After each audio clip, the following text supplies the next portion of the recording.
Good evening and salutations, my GH fans. Let's see if I guess that's fine.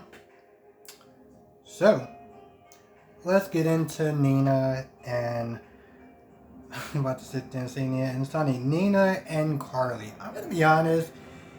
If you've been watching the show for a while and you've seen the conflict between those two, it almost seemed like they were just rehashing the same thing. Um, Nina talks about, her daughter's death and how it's Carly's fault and blah, blah, blah, blah, blah. I'm not gonna lie, the minute she was like, oh, you're responsible for my daughter's death, I was like, wow. Like, it's one of those things where it's like, we're still going with that, right? It's been how many months since she's been just harping on the exact same thing? And of course, Carly brings up the fact that they're both alike. Your daughter's crazy. You're just as crazy as your daughter. You both are totally delusional. Nina brings up the fact that, you know, Carly's using Michael to get revenge on her for the whole Sunny thing.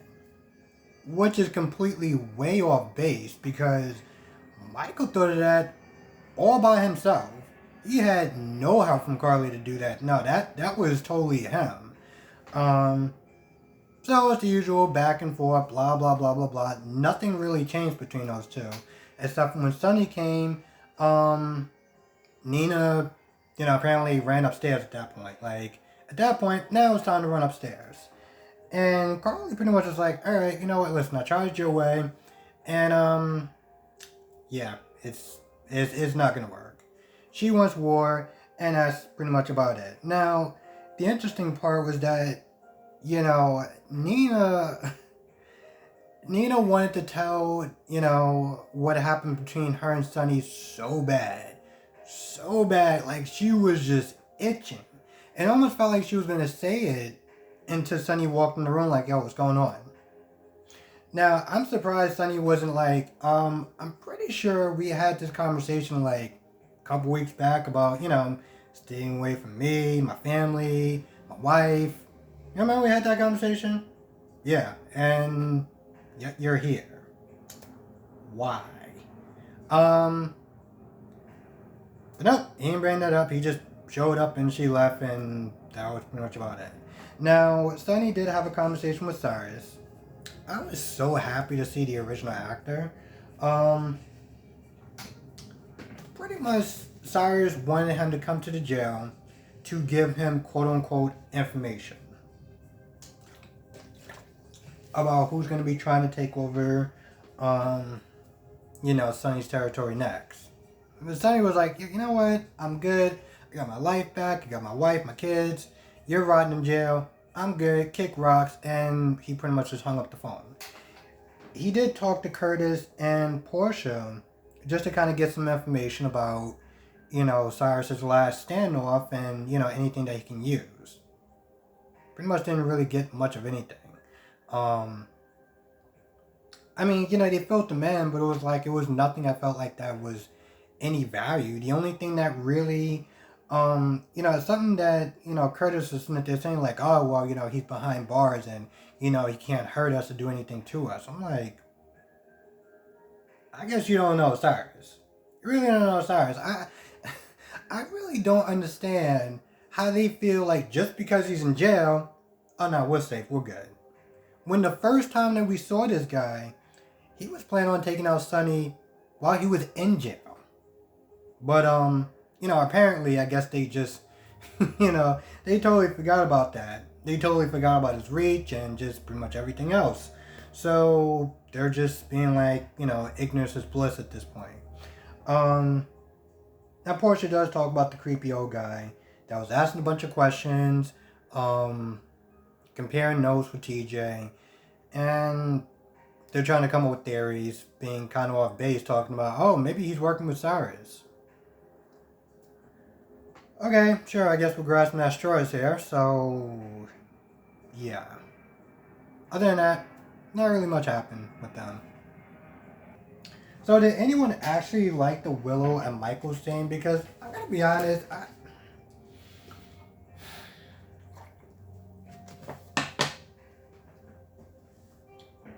watching them was just like watching like slow paint dry. And I understood where Willow was coming from because Michael, asked her to marry, asked for her hand in marriage. Not so much because he didn't love her, but pretty much to kind of fix a fight. That was it. And everything in between was just a long, drawn out explanation of why Michael did what he did. And I'm like, alright, so we're going to turn something that could have just been a 2-minute conversation into a, I don't know, 8 or 10-minute conversation, just kind of circling back to the same thing. Okay, cool. So she says someday, and Michael's like, oh, I'll wait forever. I just don't understand. You know what? I'm trying to question the logic of soap opera, so that's on me. I just never really understand why, Michael and some of these other guys always sit there and be like, oh no, I'll wait for you forever. And I'm like, I want people to understand that in the real world, guys aren't sitting there saying, I'll wait for you forever. I'll wait for you as long as it takes. Okay. But she talks about her love for him and blah blah blah. I'm not gonna lie, it was just like, all right, you two are together, and I guess that's great. At least she stopped whining and complaining, so that is a plus. That's a plus. I'll take it.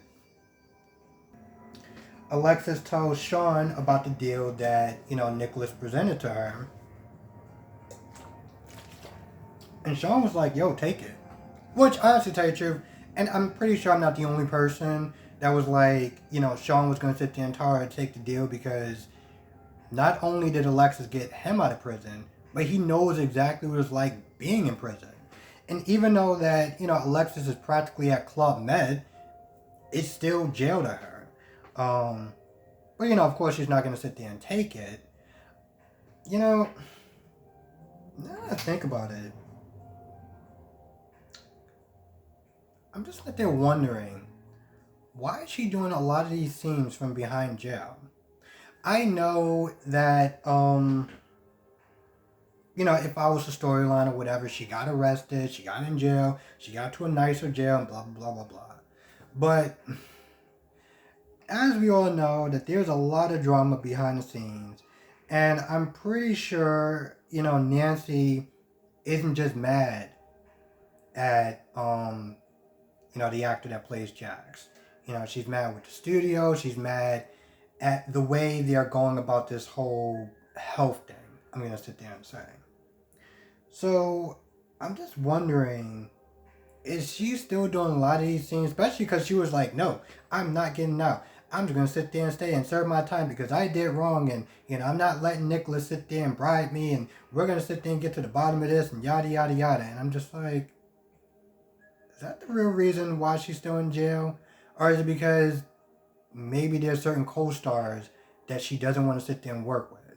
Let's be honest. If she gets out of jail, there's not going to be a lot of reasons of why she's not talking to and seeing Jax. Especially since, they always claim how, they're their favorite exes. And yet, we only saw one time where Jax visited Alexis in jail. And you can tell that they were doing their best to sit there and be professional, but let's be honest. We all know how they feel about each other, and I'm just going to sit there and leave it at that. I gotta sit there and say, the scenes with Spencer actually working isn't as annoying as I would have thought it would have been.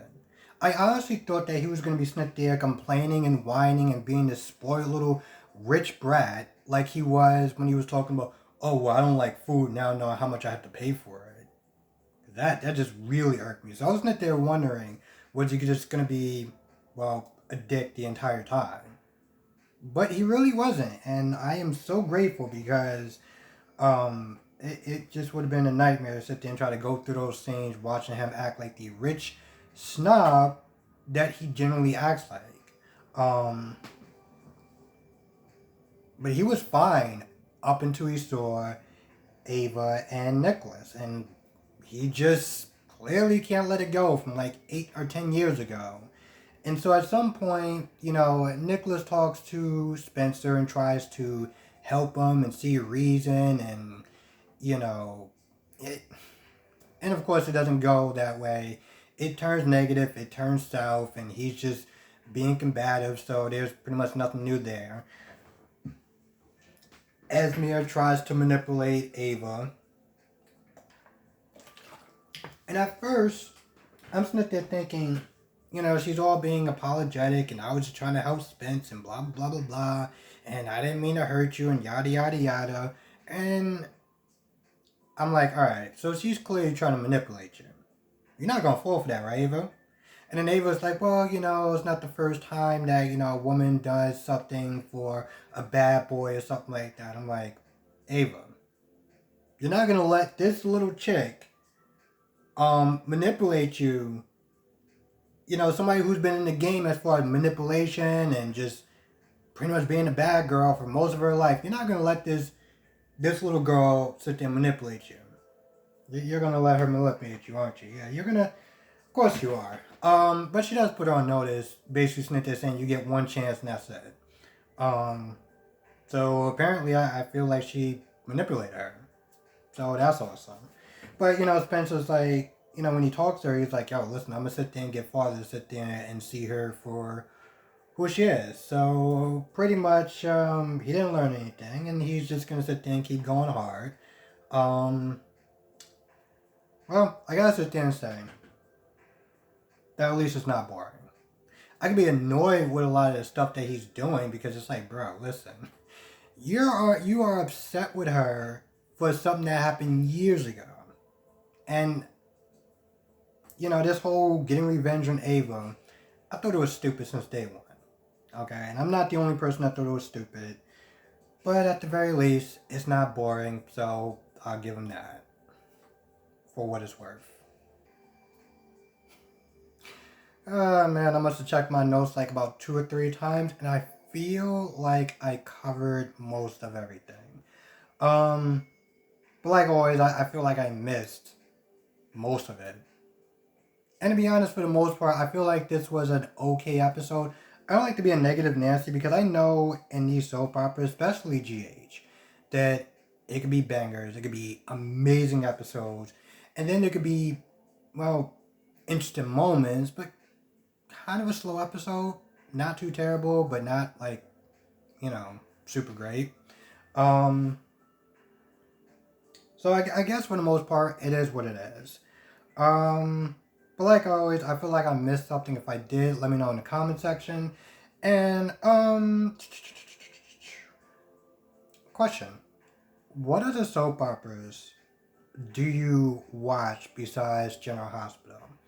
And if so, what is your favorite soap opera? Let me know in the comment section. I'm going to be honest. I did Days first. And I drunk a 5-hour energy shot. An extra one. Like an idiot. And I was way too hyper. I felt like I was out of breath. Like I was just so hyper. And now I'm coming down a little bit, which is great. I don't know. I took it because there's some day, yesterday. I'm going to ramble for a little bit. Yesterday, I didn't really get a lot of sleep. And I woke up super early, so I was super tired. And I don't like doing my reviews late. And I've been doing them late, which been reflecting on the numbers. And I just don't like to put out really late on reviews. But I needed some energy, so I was like, alright, let me try a 5-hour energy. But I tried the extra strength one like an idiot, so I won't be doing that anymore. But yes, that's the reason why if you see my Days review before my GH is because the Days one was, I was a little bit too much energy.